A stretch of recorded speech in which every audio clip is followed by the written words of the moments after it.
पहले तो मुझे ये पैर में तो तकलीफ काफ़ी दिनों से थी, लेकिन क्योंकि I had 3 fractures in the spine, so I was told by the doctors दोनों पैरों का एक साथ नहीं कराइएगा, ये आपको प्रॉब्लम दे सकते हैं। अगर दोनों पैरों में किया बाय चांस कोई इन्फेक्शन हो गया तो दोनों पैर खराब हो जाएंगे।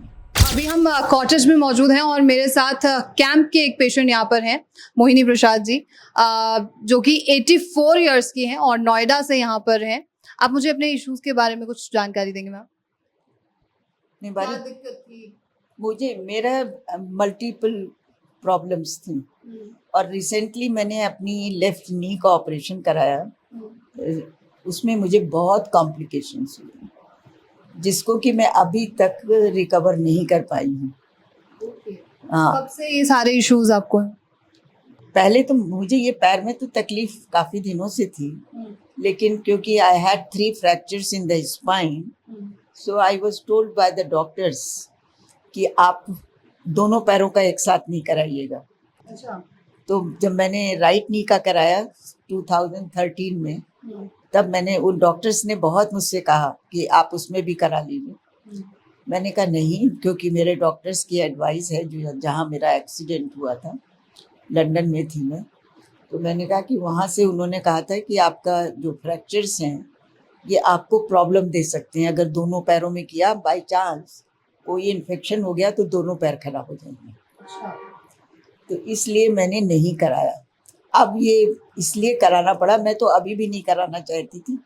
ये मेरे दोनों बच्चे, मेरा बेटा लंदन में है और ये सिंगापुर में, इन्होंने मुझे कहा कि आपकी अब क्वालिटी ऑफ लाइफ कुछ नहीं है। आप पहले इतना वृंदावन जाती थी, स्कूल में काम करती थी, इधर उधर, अब तो आप घर में रहती हैं सिर्फ। जब फादर की डेथ हो गई तो इन्होंने कहा कि कुछ आपको सोचना चाहिए। हम लोग चाहते हैं कि आपकी सर्जरी करा दें जिससे कि आप ठीक हो जाएं और इसकी surgery quality of life life हो जाए। तो उसके बाद मैंने देखा कि इसको लेके चलने की वजह से मेरे दोनों शोल्डर में प्रॉब्लम आ गई। अच्छा। क्योंकि मैं 7-8 साल से चल रही थी इसके थ्रू, तो दोनों शोल्डर में टेयर हो गया। अब वो बहुत पेनफुल था क्योंकि मैं अपने बाल नहीं झाड़ सकती, अपने कपड़े ठीक से नहीं पहन सकती। I always needed people who can help me. और मुझे बचपन से कुछ ऐसा था कि मैं किसी की हेल्प लेना पसंद नहीं करती। अब तक मुझे अगर मैं उठ सकती हूँ तो मैं कोशिश करके उठूँगी। मैं ये नहीं कहूँगी नहीं आप मुझे उठाइए तो मैं उठूँगी।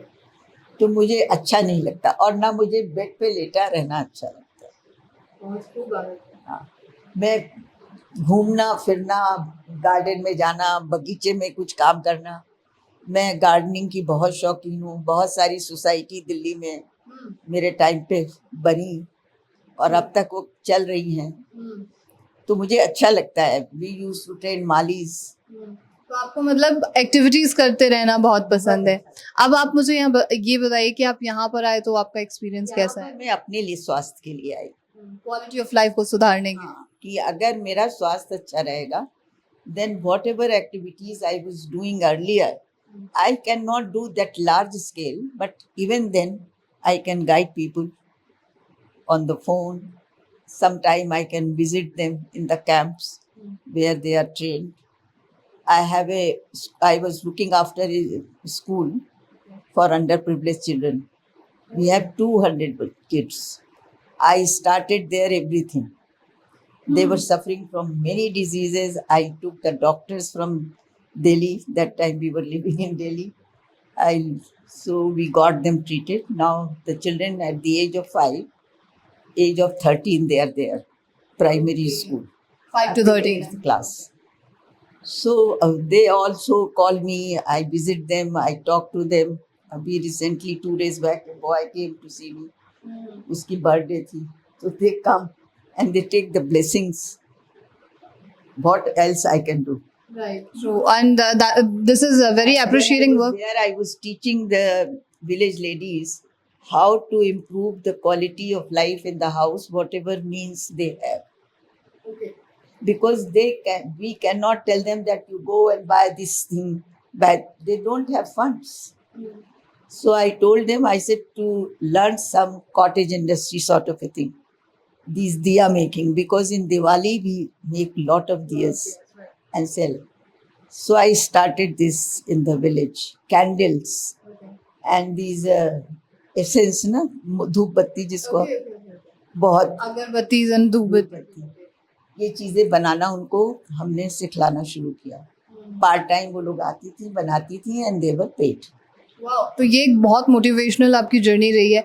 बट आपकी प्रॉब्लम्स में, आपके इश्यूज में क्या सुधार है, मुझे कुछ यहाँ पर बताएंगे विद इन 3 days? मेरे को वैसे तो हर जगह मुझे बहुत हेल्प मिली सब डॉक्टर से. जहाँ जहाँ भी जब भी मुझे कोई problem I, I was really looked after very well. Here also I am looked after very well. आपके But I don't think about for my own self. Because you see, I am going to complete 84 in September. 8th of September is my birthday. okay, right now you're 83. Just few days. Few days, right? So I will be 84. And I don't know how long I am going to live. Nobody knows. Because this is decided by God. Right. But still, I like to do things as long as I'm alive.